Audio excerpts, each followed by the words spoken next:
So what motivated you to open MamaChuy's? Actually, it was always a dream of mine to open up a Mexican restaurant. And when I had my chance, I went to culinary school. And initially, I thought I was going to open in Toronto. That was always my dream. I had vacation there for several summers. So that was my dream. My sister went to school here in DC at GW. And she told me that I needed to check out DC, that the Mexican food scene wasn't mature yet, that there was a chance for us here. So I came out here, finished my culinary externship here, and I never left. Okay, so how did you go about implementing it?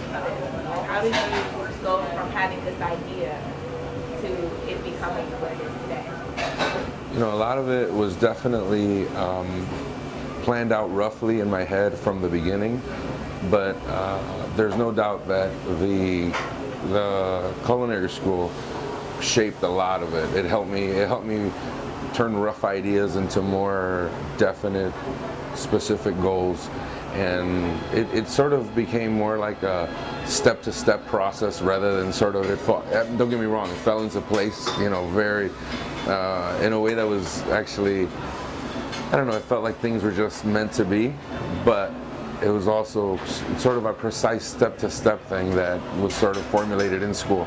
Okay. And why did you choose to open on Georgia Avenue as opposed to some of the other areas within the city? There's a couple of reasons for that.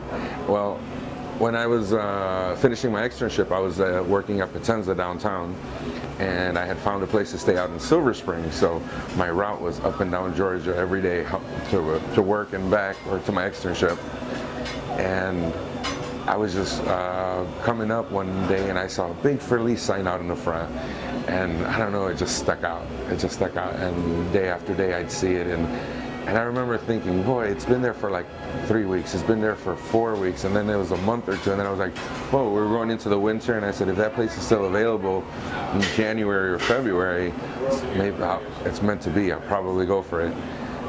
That's the way it worked out. It was still available at the beginning of the winter, and that's sort of when I was hoping to set my, set up the plan in motion. I started talking to the owner, we started negotiating, and it just worked out perfectly up to that point. And then after that, it was another story. We had delays, but I was in. This is where I wanted to be. It just was meant to be, I think.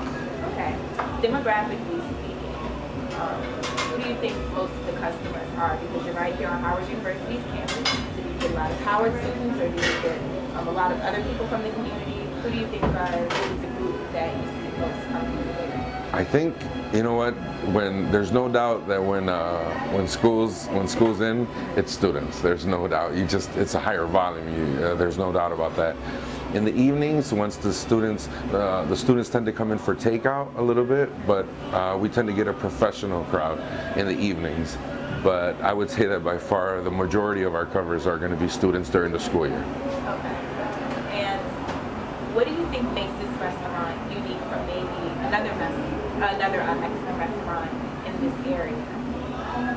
I think that until recently, most of the Mexican restaurants in this area were sort of manned by Salvadorian owners and cooks, and though the food's very good, the flavors are a little bit different. Salvadorian's very good, but it's not Mexican, just like Mexican's not Salvadorian. And I think that predominantly the flavors in DC were more Central American, Salvadoran, Guatemalan, Honduran, and less Mexican. You would see that more on the outsides rather than in DC proper. Until recently, there seems to be an influx of Mexican taquerias now, which I think is very cool. But I think that's the main thing, is that the scene was not mature here, and I think that it's becoming mature now, and I think that's very exciting. So you think that MamaChuy's kind of put like an authentic, twist on Mexican food as opposed to some of the other places that it's always placed? Well, I grew up on these flavors, so to me they're authentic. And while, just like American cooking, Mexican cooking is regionalized. So what's very authentic to me may be different to someone from a different region, but this is authentic Guadalajara, Jalisco style food. And people who are familiar with that style will recognize the authenticity. Okay. So are there any other comments you would like to make? Anything to fish? I'd say for the most part, no. I kind of think I let you know everything that kind of tells our story. Oh, okay. All right. Well, thank you so much for taking the time out to